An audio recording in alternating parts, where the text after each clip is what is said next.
would you compare season 2's Flash to season 1, like the character? Well, I think throughout the season, Barry is gonna have a new mentor, and he's this mentor is gonna help him kind of find some new ways to use his powers, and he'll mature, I think, over the course of the season, and really kind of start to become the hero or he'll start to feel like the hero, I guess. Thank you. That kind of the city is treating him as at the beginning of this season. And I think when we first come back, he's kind of in a place where he's getting a lot of acclaim right now from the Flash is getting a lot of acclaim, and he's being treated as a hero, but doesn't feel like one because, as we all know, Eddie is kind of the guy that stopped Wells. And I think that's weighing very heavily on Barry when we come back, and he's kind of a lone wolf at this point, doesn't really want to work with anybody else. So he's kind of in a dark place when we find him, and I think it's going to be, season 2 is going to be a long road to kind of getting out of that and being like the positive Barry again. And I hope we can get there sooner rather than later. The only thing I'm pushing for season 2 is fun. I want to be able to do like karaoke and just have fun for season 2, but we're definitely dealing with a lot of the weight from the season 1 finale for the first part of the season. So to be you at Comic-Con, it's kind of like being Tony Hawk at the X Games. Is it a bit overwhelming? Just navigating the streets. It's when I checked in last night. I checked in at the same time as Stephen Amell, and we got like mobbed. So it's a little different for sure this year than it was last year. But it's fun. I don't feel like Tony Hawk. That's cool that you think I'm Tony Hawk. But no, it's cool. I mean, this is a place that Andrew was saying earlier. It's like no one comes to Comic-Con with their pitchforks. It's like everyone's here because they're passionate fans, and some of them might come on a little strong once in a while, but everyone you know is just here and they're excited about the show. They're excited about the characters, and that's the best part about being here. Sure. And then again, to be you at Comic-Con, you probably have access. What are you most geeked out about that you get to check out? Well, I can't even this day's jam-packed, and I don't know that I can really walk the floor and enjoy it, so I don't even know that I'm going to get to see anything. I wanted to see the Superman and Batman suit, but I don't know that I'm going to get to go see it. And my suit's, I think, on display pretty close to it, right? Are they oh, really? That's so cool. I'm like a little disappointed that I won't be able to see it, but yeah. You say that Barry is going to be dark, at least in the beginning of the season. So how is everybody else reacting to this version of Barry?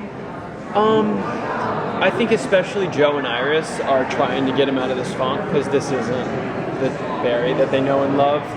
He's kind of always been able to trust people and be positive and move forward, and all of those qualities are kind of gone right now. I think his faith has been rocked, and faith in himself and faith in kind of being able to take care of the city. Now that these metahumans are out there, I think it's just kind of overwhelming, and there's a whole slew of new metahumans being introduced that have become metahumans for a different reason than the other metahumans we've met at this point.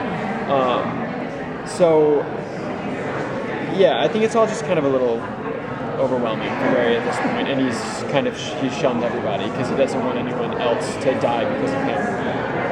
What did you learn about playing the Flash with John Wesley Shipp? What was it like working with the original Flash? It's amazing. I love John. John is like probably out of everybody all the like veterans I've worked with, John has given the most advice, I feel like, just as far as being true to myself and that trusting myself with the character, that I was cast for the right reasons and everything like that, just because, I don't know, it's a lot of responsibility and pressure I think can come with a franchise like this, and to just ignore it all pretty much and just do your thing. But yeah, working with John has been amazing. He's also a terrific actor. I think some of our scenes together are some of the more emotionally raw scenes on the show. We have a lot of fun working with him. Yeah, we got John's take earlier on the father-son scenes and stuff like that. So could you talk about from your point of view of playing the father-son scenes with both? Yeah, your two fathers on the.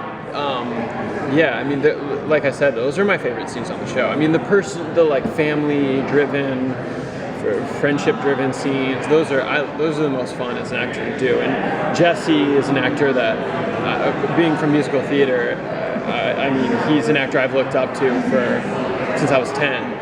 And the fact that I'm working with him blows my mind. And that he's like a friend of mine now. It's like the coolest thing in the world. So I mean, just working with both of those guys is just a treat. And I think they both pushed me to just get better throughout season 1. But yeah, I like both of those relationships for me on the show are easy to draw from, just because I'm close to my family, and all of the things are, I think, really well crafted, and there's all these little tiny beats in there that are really good natural emotional triggers that hit home for something that's real for me. And that's, I think, what makes it so easy and so emotional. I think they probably feel the same way. It's just so well crafted, and it just feels